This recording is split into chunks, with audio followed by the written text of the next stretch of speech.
Baik, Baik, saudara-saudari masih kita kita akan akan mulai pertemuan pertemuan kita. kita malam hari ini yang akan membahas Lukas 12 ayat yang ke-13 sampai 21.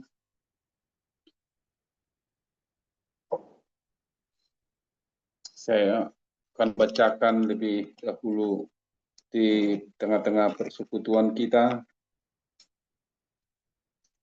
Saya baca dalam TB2 Lukas 12 ayat 13 sampai 21. Firman Tuhan berkata seperti ini. Orang kaya yang bodoh. Seorang dari orang banyak itu berkata kepada Yesus, "Guru, katakanlah kepada saudaraku supaya ia berbagi warisan dengan aku." Namun Yesus berkata kepadanya, "Saudara, siapakah yang telah mengangkat aku menjadi hakim atau penengah atas kamu?"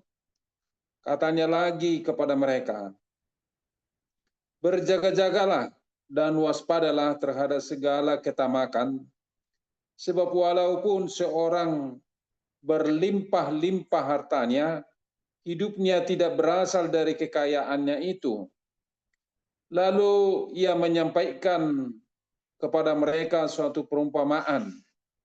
Ada orang kaya, tanahnya berlimpah-limpah hasilnya. Ia bertanya dalam hatinya, "Apakah yang harus aku perbuat? Sebab aku tidak mempunyai tempat di mana aku dapat menyimpan hasil tanahku." Lalu katanya, "Inilah yang akan aku perbuat. Aku akan merombak lumbung-lumbungku dan aku akan mendirikan yang lebih besar. Dan aku akan menyimpan di dalamnya semua gandum dan harta bendaku. Sesudah itu aku akan berkata kepada jiwaku, jiwaku, engkau memiliki banyak harta, tertimbun untuk bertahun-tahun lamanya. Beristirahatlah, makanlah, minumlah, dan bersenang-senanglah." Tetapi Allah berfirman kepadanya, "Hai engkau yang bodoh, pada malam ini juga jiwamu akan diambil darimu. Dan apa yang telah kau sediakan, untuk siapakah itu nanti?" Demikianlah jadinya dengan orang yang mengumpulkan harta bagi diri sendiri, tetapi tidak hanya di hadapan Allah. Sedemikian jauh untuk kita renungkan firman Tuhan saat ini.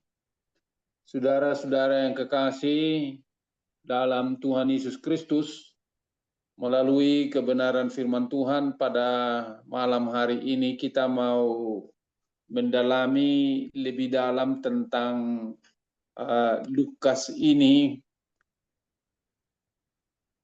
dengan suatu pendalaman lebih dalam nantinya bagaimana kerajaan Allah itu menjadi sesuatu skala prioritas terhadap godaan harta duniawi begitu.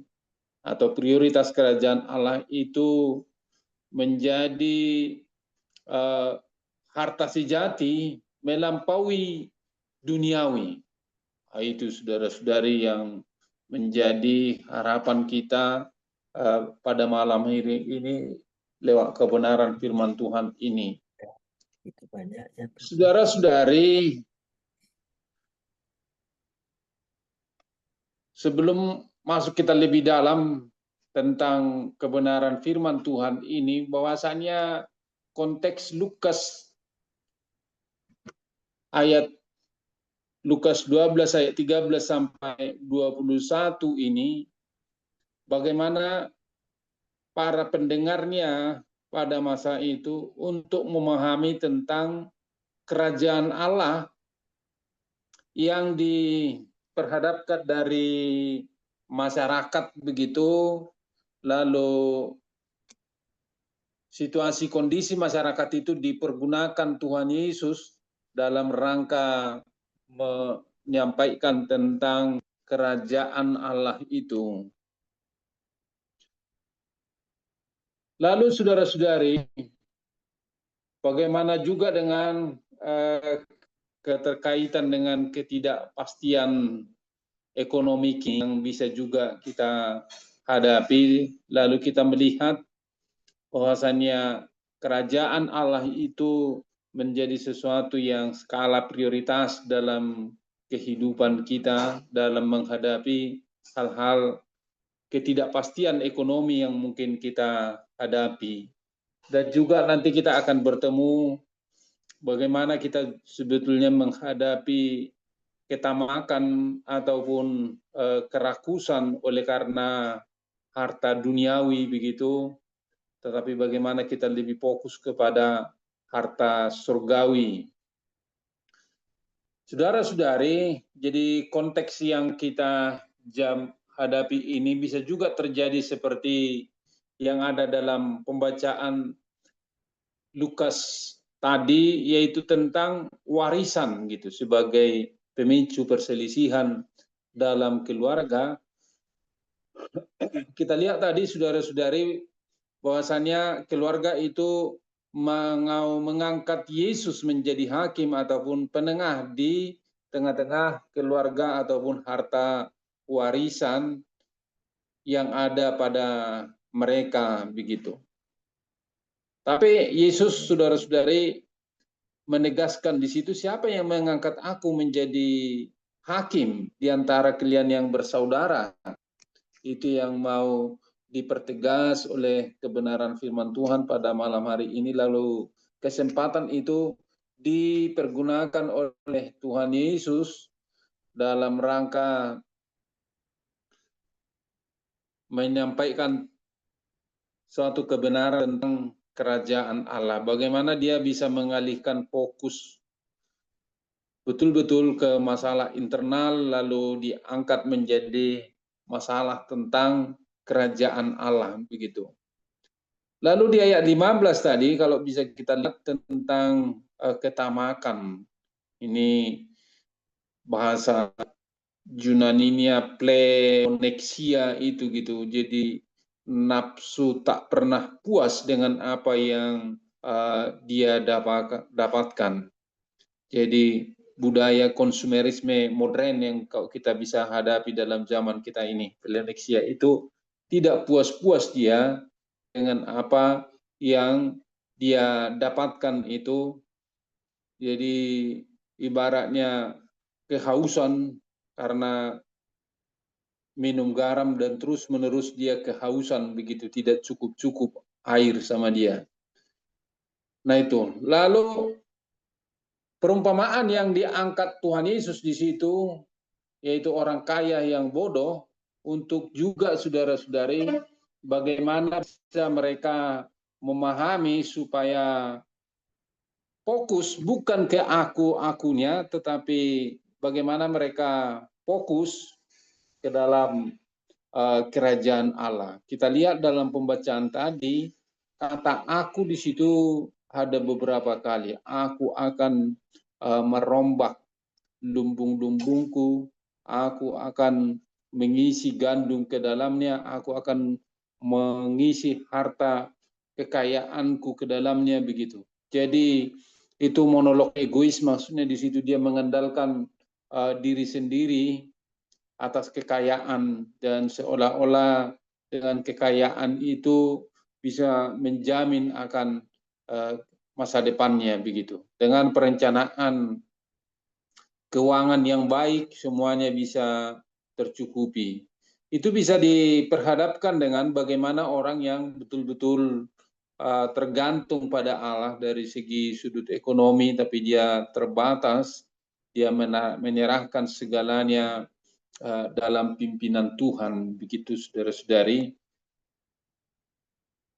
Lalu bagaimana penghukuman dramatis yang bisa kita lihat dalam perumpamaan itu? Jadi dikatakan di situ, hai orang bodoh. Jadi kata apron di situ dia masih memiliki keterbatasan dalam memahami tentang kehidupan ini, tentang jiwanya, tentang masa depannya begitu. Kegagalan memperhitungkan tentang kematian dan kekekalan. Kalau nyawamu diambil pada hari ini, kemanakah semuanya ini begitu? Ketidakberdayaan harta di hadapan kematian. Jadi kalau manusia mati ya nggak ada yang bawa harta begitu, yang dibawa ya palingnya peti matinya saudara-saudari. Nah itu, jadi dia orang kaya yang bodoh ini dia gagal memperhitungkan antara kematian dan kekekalan lewat harta yang dia miliki itu.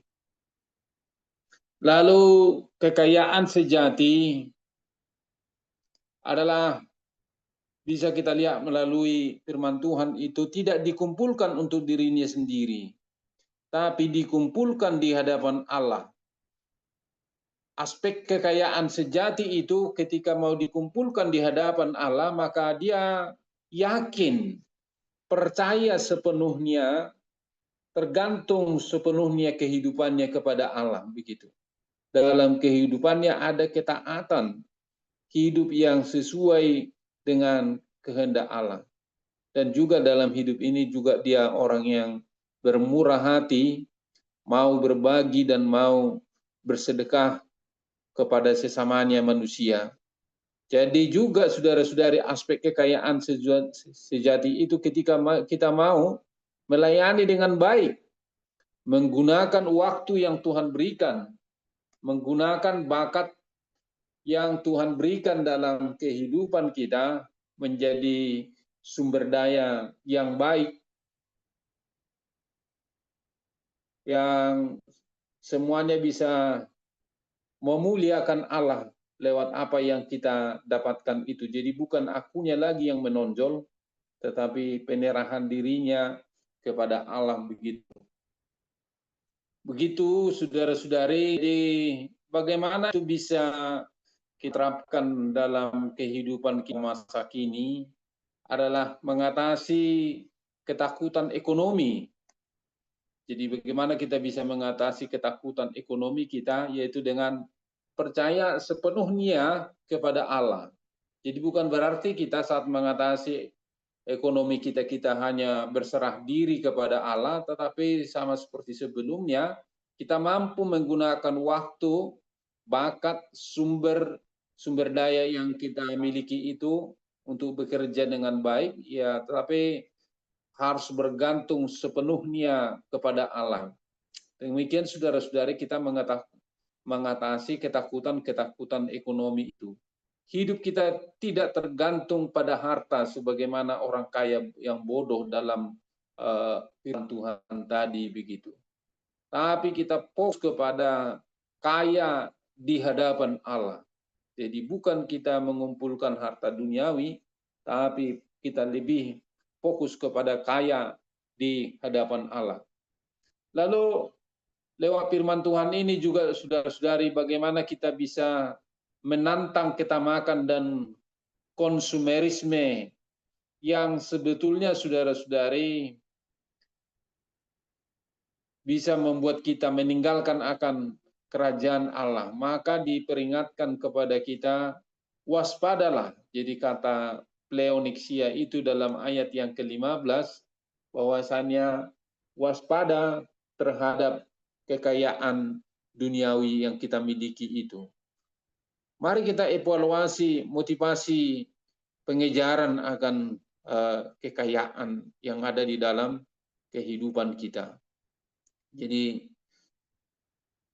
bukan semata-mata tujuan kehidupan ini kita mau meninggalkan harta, tetapi lebih bagus kita meninggalkan harta surgawi, saudara-saudara. Jadi itulah nampak bahwasanya prioritas kerajaan Allah itu, harta sejati itu melampaui harta duniawi begitu. Menolak mentalitas egois, artinya aku begitu. Yaitu berfokus kepada dirinya sendiri sebagaimana orang kaya yang bodoh itu.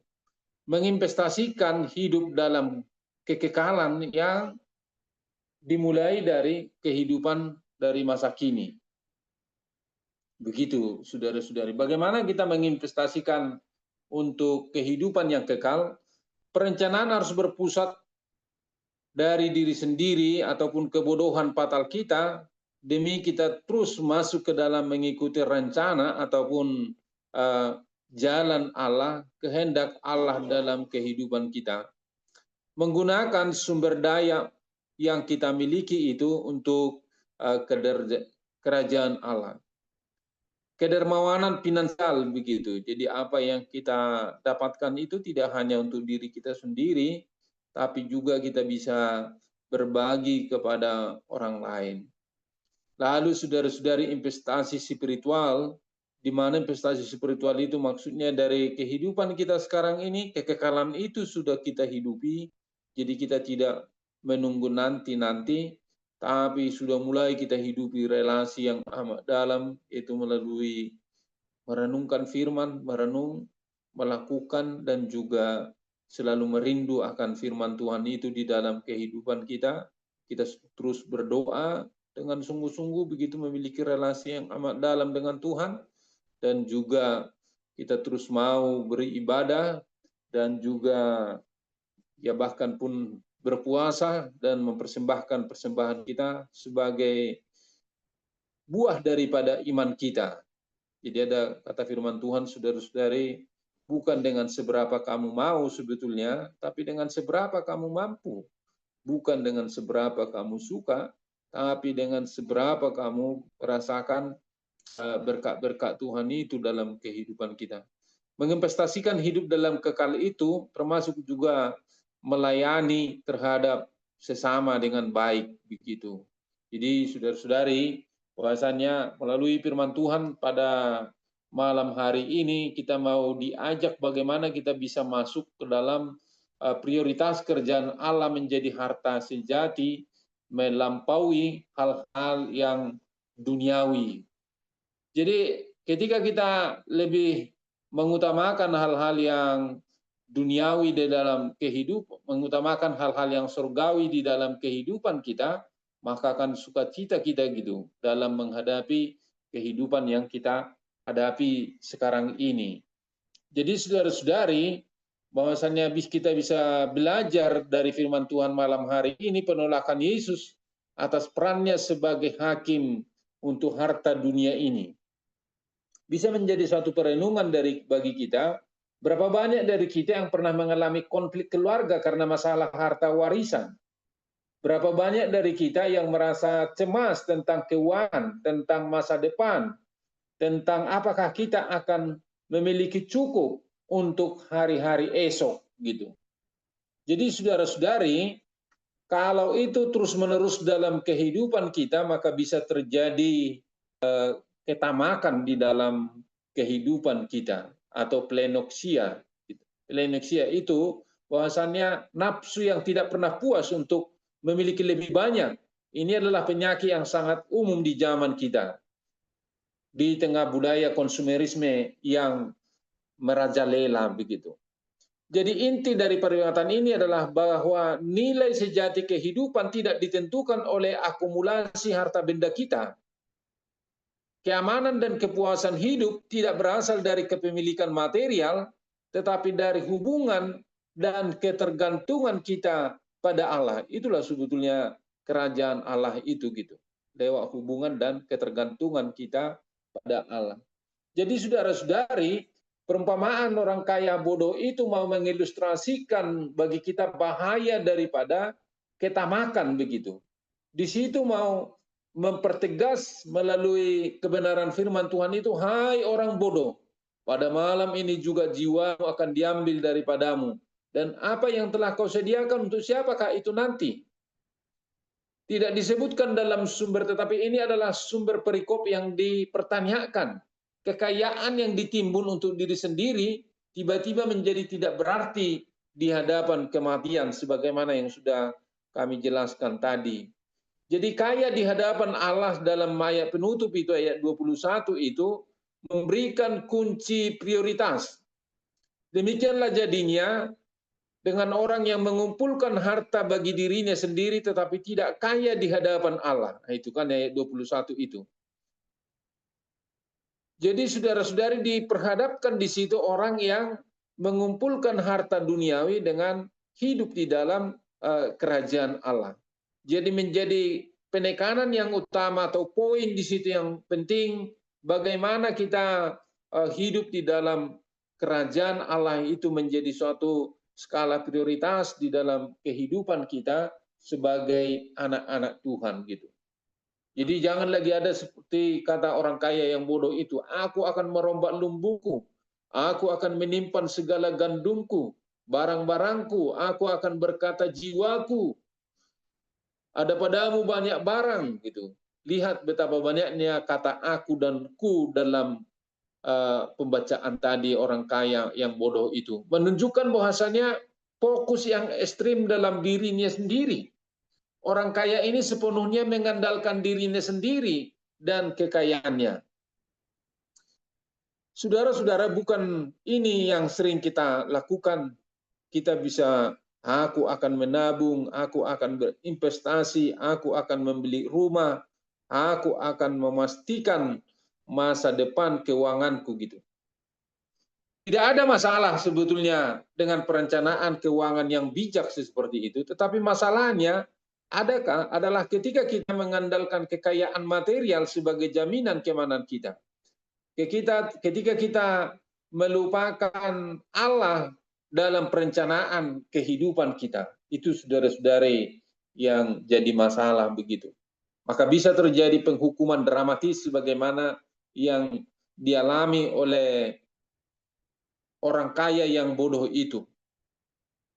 Kemudian datanglah penghukuman Allah yang dramatis. Hai orang bodoh, pada malam ini juga jiwamu akan diambil daripadamu. Yang berarti dia tidak bijaksana, tidak rasional. Mengapa Allah menyebutnya bodoh? Karena dia gagal memperhitungkan realitas kematian dan kekekalan. Kita semua tahu bahwa kematian bisa datang kapan saja. Tidak peduli seberapa banyak harta yang kita kumpulkan. Tidak peduli seberapa besar lumbung yang kita bangun, pada akhirnya kita semua akan menghadapi kematian. Pertanyaan yang bisa menggelisahkan kita, lalu siapakah yang akan mempunyai segala yang telah kusediakan itu? Mungkin kita sudah lelah mempersiapannya. Maka saudara-saudari, skala prioritas bahwasannya kerajaan Allah menjadi harta sejati melampaui duniawi, Yesus mau memberikan jawaban yang mengejutkan. Demikianlah jadinya dengan orang yang mengumpulkan harta bagi dirinya sendiri, tetapi tidak kaya di hadapan Allah. Kekayaan sejati bukanlah yang kita kumpulkan untuk diri sendiri, tetapi yang kita kumpulkan di hadapan Allah. Ini berarti kekayaan yang diinvestasikan dalam hubungan dengan Allah dan untuk kerajaannya. Itulah saudara-saudari kekayaan sejati itu begitu. Kekayaan di hadapan Allah itu saudara-saudari ketika kita mempercayai Allah sepenuhnya bahkan di tengah ketidakpastian ekonomi kita. Kekayaan di hadapan Allah sesungguhnya adalah ketika kita ada ketaatan menjalani hidup sesuai dengan kehendak Allah.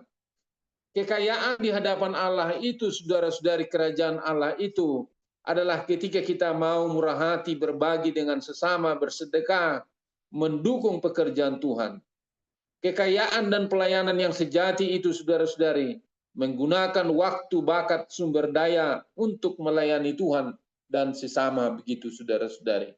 Jadi bagaimana kita bisa fokus pada kerajaan Allah sebagaimana kalau kita baca ini dari ayat 1 sampai 48, saudara-saudari, ini berurusan bagaimana seseorang mencari prioritas dan agenda Allah, menyadari bahwa Allah penuh terhadap nasib mereka yang mempercayakan diri kepadanya.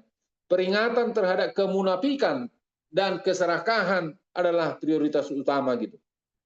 Jadi orang yang mengutamakan prioritas kerajaan Allah itu dalam sejarah keselamatan, Lukas secara konsisten menggambarkan Yesus sebagai sosok yang eskatologis, sebagaimana tema bulan yang lewat itu. Dari era baru yang membawa pembebasan dan kuasa Allah. Lukas tidak hanya berbicara tentang kerajaan Allah sebagai realitas masa depan, tetapi juga sebagai realitas yang hadir dan terus-menerus terjadi dalam sejarah. Kerajaan Allah dapat dirasakan dan diakui melalui iman dan wahyu, sukacita Allah menjangkau mereka yang tampaknya tidak memiliki apa-apa selain kebutuhan mereka, namun Ia memberikan segalanya dalam hal berkat rohani. Ia menyoroti kedaulatan Allah dalam proses keselamatan yang jauh melampaui jaminan materi. Jadi saudara-saudari, bahwasannya bagaimana kita bisa memprioritaskan kerajaan Allah itu ketika kita sudah diselamatkan adalah Yesus menjadi sang guru bagi kita. Pengajaran Yesus ini sangat penting bagi kita. Kita terus belajar daripadanya dalam seluruh kehidupan kita. Itu saudara-saudari untuk menunjukkan bahwasanya kerajaan Allah itu nyata dalam kehidupan kita. Yesus memanggil kita untuk tidak membiarkan kekayaan material mendefinisikan rasa aman bagi kita gitu. Tapi hidup kita tidak bergantung pada seberapa banyak yang kita miliki, tetapi pada siapa Allah bagi kita. Yaitu percaya yang sungguh-sungguh kepada Allah. Berarti menyadari bahwa Allah adalah pemelihara kita. Dia memberikan roti setiap hari bagi kita. Dia yang memelihara burung-burung di udara. Apalagi kita sebetulnya anak-anaknya ketika kita mau bersekutu dengan Tuhan, saudara-saudari. Firman Tuhan malam hari ini mau menantang ketamakan dan budaya konsumerisme. Bagaimana kita hidup dalam budaya yang terus mendorong kita untuk membeli lebih banyak, memiliki lebih banyak, gitu, mengkonsumsi lebih banyak. Tapi Yesus memanggil kita untuk berjaga-jagalah dan waspadalah terhadap segala kemakan. Ini berarti kita harus cari dengan sadar mengevaluasi motivasi di balik pengejaran kekayaan kita gitu. Apakah kita mengejar kekayaan untuk kemuliaan Allah atau untuk kepuasan diri sendiri sebagaimana orang kaya yang bodoh tadi. Perumpamaan tadi adalah peringatan keras bahwa perencanaan hidup hanya berpusat pada diri sendiri adalah kebodohan fatal. Panggilan untuk menjadi kaya di hadapan Allah berarti menggunakan sumber daya kita untuk menunjukkan kerajaan Allah yang bisa terwujud dalam apa? Dalam kedermawanan finansial kita untuk kerjaan Tuhan, dalam investasi pendidikan spiritual, pelayanan kepada sesama, mendukung misi dan pelayanan gereja. Itu saudara-saudari bahwasanya ketika kita mau menunjukkan skala prioritas kerajaan Allah, harta sejati melampaui dunia ini. Perumpamaan ini adalah peringatan keras bahwa perencanaan hidup hanya berpusat pada diri sendiri adalah kebodohan fatal gitu. Tapi bagaimana kita bisa hidup di hadapan Allah, kita mendukung pekerjaan Allah, kita betul-betul bekerja untuk sesama. Itulah saudara-saudari prioritas kerajaan Allah menjadi harta yang sejati di dalam kehidupan kita. Kita rindu saudara-saudari melalui perenungan firman Tuhan pada malam hari ini, kita betul-betul mau menunjukkan bahwasannya kerajaan Allah yang tanpa batas itu melampaui hal-hal yang duniawi.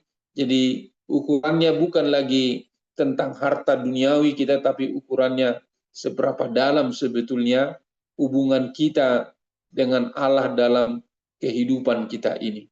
Begitu saudara-saudari yang bisa kami sampaikan sebagai penghantar untuk kita bisa diskusi pada malam hari ini, sehingga firman Tuhan yang kita renungkan ini bisa menjadi kekuatan dalam kehidupan kita. Kita berdoa. Bapa kami dalam Tuhan Yesus Kristus, hamba-Mu telah selesai membuat bahan bimbingan khotbah ini yang juga akan disampaikan di tengah-tengah gerejamu. Biarlah Tuhan melalui firman Tuhan ini kami semakin dikuatkan dan diteguhkan untuk hidup di dalam kerajaan Allah. Bukan hal-hal yang duniawi lagi yang menjadi skala prioritas bagi kami, tapi bagaimana kami bergantung, berbagi, memperhatikan sesama kami di tengah-tengah dunia ini. Biarlah firman ini Tuhan menjadi kekuatan dalam hidup kami. Terima kasih Bapa, dalam nama Tuhan Yesus Kristus kami berdoa dan mengucap syukur. Amin. Amin. Iya.